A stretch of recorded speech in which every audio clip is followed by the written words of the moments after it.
Good night, stranger. I see you have wandered deep into the forest and stumbled over my den. You look quite weary, and dusk has already progressed too far for you to continue your journey safely. Let me invite you in, so you may rest for the night in a warm and safe space. My name is Titania, and if you let me tell you a bedtime story tonight, I'm sure you will fall asleep in no time.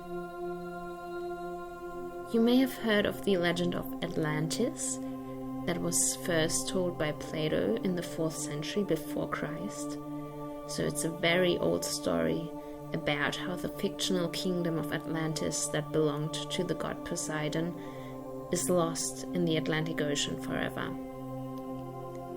Tonight I'm not going to tell you about the war that led to the demise of Atlantis.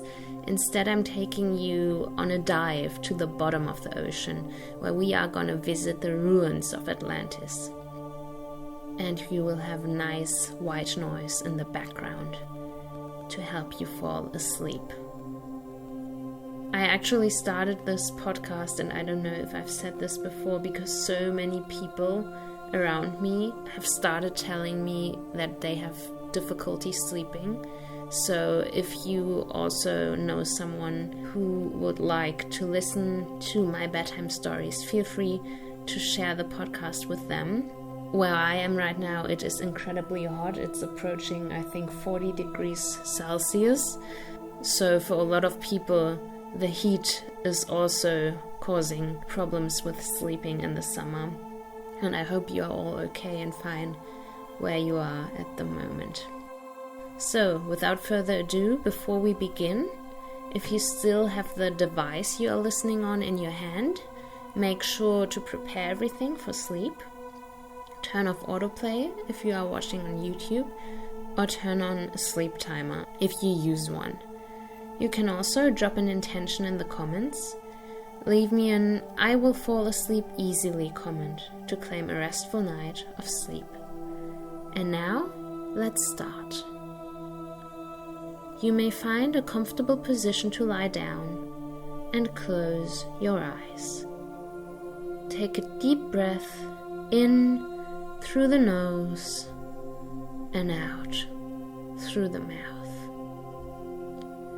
I want you to think of 3 things you were grateful for today.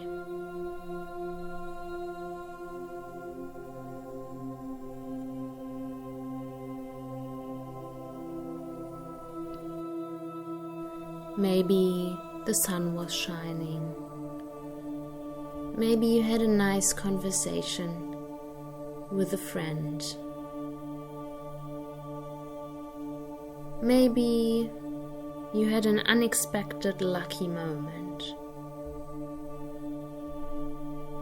Allow yourself to be grateful for the small things. Concentrate on your breath again. Every time you inhale and exhale, feel the air flow under your nose. If there are thoughts coming up, look at them like you would look at a cloud in the sky and watch them pass by. With every exhale, your body relaxes deeper. Your feet become heavy. Your legs become heavy. Your shoulders become heavy. Your arms become heavy. Your hands become heavy. And your head becomes heavy. I am now going to count down from 5, and when I reach 1, you will be completely present in tonight's story. 5. You are totally safe and relaxed where you are in this moment in time. 4. A warm and cozy light spreads from your heart throughout your body, its golden glow filling you with a feeling of love and solace. 3. You let go of everything that is still binding you to today. 2. My voice is leading you through the light and beyond. A pleasant coolness wraps around you. 1. You are submerged in clear water, right under the surface, since you can still see the sun sparkling above you, distorted by the waves surrounding you. You slowly start sinking, further and further down, but you are not drowning. It's like you can breathe underwater. The farther you descend, the darker it gets. The blue around you intensifying. Occasionally, shoals of fish swim around you. Black and white striped pilotfish surrounding a shark. A huge school of silver mackerels and black dogfish gliding past. As you sink deeper, the bottom of the sea comes into view. Surprisingly, you are still able to see everything, since an inexplicable glow is emanating from the forms lying below. A great plain with algae and corals, different colors and shapes, lies before you. You drift over a forest of brownish-green kelp, its blades containing little bubbles that make them float, reaching up to you like tall trees, with fish frolicking in between. You float toward the sea of algae, swaying in the current that is pulling you along. In the distance beyond the plain, you spot what seems to be a circular structure, like 5 perfect rings that seem to be curving around a faraway mountain. But the area is so vast that it is difficult to gauge with the naked eye alone. As you drift closer, the water pushing you forward, you can make out a wall running around the first circle that is settled below the seafloor and must have once constituted a giant moat. The wall is brownish and dotted with algae or barnacles, but once you get really close, you can see a slight glint in the strange light and realize that the white stone wall is coated in all brass. There are 2 towers flanking a massive gate, where the moat is extended into a broad harbor, flowing into a canal that runs into the inland. You can see that the next ring is raised above the previous one, and architectural ruins make you believe that this must have been land in the past. Where the canal crosses the ring, it is interrupted, the channel dug through the earth, and instead a bridge connects the disconnected parts, so that even the biggest ships would be able to pass below it. From the second ring onward, there are also bridges running over what seems to be 2 more moats, leading up to the middle of the island. Around the second raised ring is another wall. This one black stone covered in tin. It takes a long time for you to swim over the first 4 rings, the current always following the path made out of bridges, because the sunken city is so big in diameter. Under you, the ruins of stone buildings located on the elevated rings pass by. Walls with collapsed roofs built closely next to each other, but you cannot tell anymore how they used to look originally. All you know is that this city once must have been densely populated. You see aqueducts coming from the center of the island, running over the bridges. The last ring is once again a moat, and behind it rises a third wall surrounding the center of the underwater city, red and gleaming with russet orichalcum. Behind that, the ruins of an ancient metropolis cover the entirety of the island. Among the closely built houses, you spot gymnasiums marked by the shapes of small stadiums that could host public games, where no relics of other buildings are left. You spot pillars arranged in rectangular shapes, their stone bleached by time and water, the way they are structured indicating that the island once housed many temples for different gods. Between some of the ruins, you can make out remains of gilded statues. Athena with her helmet, Zeus with his lightning bolt, and Apollo with his lyre. Here and there, limbs are missing, arms or legs broken off, bodies fallen to the ground.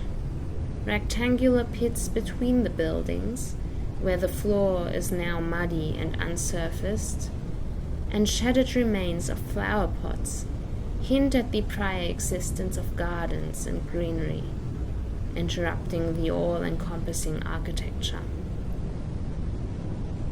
There is another smaller circular structure below, wrapping around the central metropolis, but only as you kick your legs in the water right above it in order to get a better look, you realize that it is a racetrack for horses. Approaching the center, a large empty space catches your eye. Organic mass covering the ground where some of the aqueducts end, while others, the ones you saw earlier, continue past to the outskirts of the city. In the mud lies a fallen statue of Poseidon, only the right half of his body sticking out of the earth, where he lifts his trident. You assume that this must have been some kind of garden or grove dedicated to him. As you follow the course of the aqueducts, you reach 2 big fountains, no longer useful now that they themselves are underwater.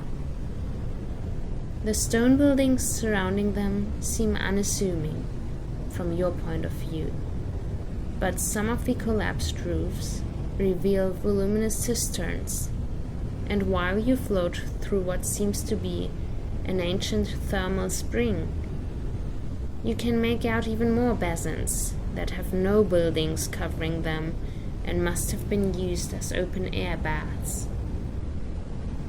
You notice that the architecture changed compared to the margins of the island. The buildings constituting the premises under you are even more luxurious and splendid, with decorative ornaments like mosaics and statues becoming rampant. Only when you slowly wave your arms to turn around farther Do you realize why that is the case? Before you stands the front facade of an opulent palace, grand in scale and so richly decorated that the entire surface is covered in gold ornaments, reliefs, and mosaics. Unfortunately, most of the remaining parts of the palace are destroyed, a hill of rubble stretching out behind the frontispiece. Even farther behind that, you see one temple that is enclosed by a high golden fence. For this building, too, a significant part of the backside is missing. On the triangular pediment, you can still read two names, carved in bold letters: Plato and Poseidon. As you drift past the golden enclosure, you reach out your hand to let your fingers graze over the smooth golden stakes. You grip onto them tentatively to ground yourself for a second, and your movement is paused, even though you can still feel the current pulling at your body. You imagine how people would have visited the temple to pray, to leave offerings to the patron deities, and kings reinforcing their claim to power through a divine lineage. Without haste, you let go of the fence again, floating on to the next building, an even bigger temple that must have been the primary temple of the city. It is gigantic, and from where you are swimming, you estimate it to be around 200 meters long. It looms over you like the dead body of a colossal sea monster. The main temple is surprisingly still intact. Its entire facade is covered in silver, but as you tip your head back, its pinnacles shine gold in the eerie glow of the lost city. It is surrounded by intricately worked statues of men and women in rich clothing, crafted so well that they look like real oversized people. In front of the facade sits a sacrificial altar, matching in height. You have to kick your legs harder to swim through the massive pillars running around the whole temple. It gets darker once you are inside, the supernatural glow now shining more blue than anything. A school of fish flies apart as you accidentally swim into it, and then you pass the second colonnade of Doric columns. Inside, the roof far above you is lined with marble, adorned with mosaics made of gold, silver, and red orichalcum. Innumerable gold statues are lined up around the temple. Some of them seem to have fallen down, while others are still standing up tall. In the middle is a monumental sculpture of Poseidon in a chariot, pulled by 6 winged horses. The god is so tall that the top of his head reaches the roof of the temple. But because of the statue's scale, you can still see the details on his bearded face, and it feels like his golden eyes look directly at you. The sculptures surrounding him show nereids riding on dolphins, and there are too many of them for you to view them all. You swim a lap around the temple and see inscriptions on different columns. They are ancient laws of the city you barely understand. On one column, you find an oath invoking curses over curses on the disobedient bringing down the wrath of the god on them.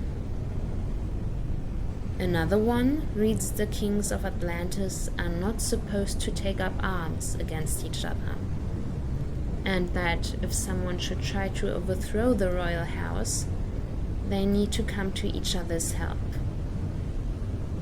The inscribed laws tell you that Atlas, Poseidon's and Plato's son, was the supreme king of Atlantis over his 9 brothers. But the king did not have the power of life and death over his relatives, unless the majority of the 10 kings agreed on the matter. Suddenly, a voice booms through the temple, and you turn as quickly as the drag of the water allows. As you look up, you swear you can see the lips of the Poseidon statue moving, as the voice echoes, "Who has entered my temple in the lost city of Atlantis?" Intimidated, you state your name in the most polite manner you can imagine. "Many millennia have passed since anyone has set foot in the sanctuary to worship me. What is your desire? I will grant it to you for reviving the virtue of this place." "I want to sleep peacefully and wake up feeling restored and happy," you say without hesitation, surprised that your voice is coming out underwater without you swallowing or breathing in any. "What a humble wish." You think you can hear a smile in Poseidon's voice. Then he continues, "Sleep, mortal. I allow it." Abruptly, your eyelids become incredibly heavy, and they fall close so quickly that you cannot fight it. You feel your body going limp until you can't feel it at all anymore. And you fall asleep as the water washes you away. You become aware of my voice again. I will now count to 5, and once I reach the number 5, you will fall asleep. 1. You feel a comfortable and cozy warmth spread through your entire body. 2. Your muscles relax completely. 3. You feel safe and full of love. 4. Your mind is quiet and at ease. 5. You drift off into a sound and restful sleep. You are safe here in my witch's den.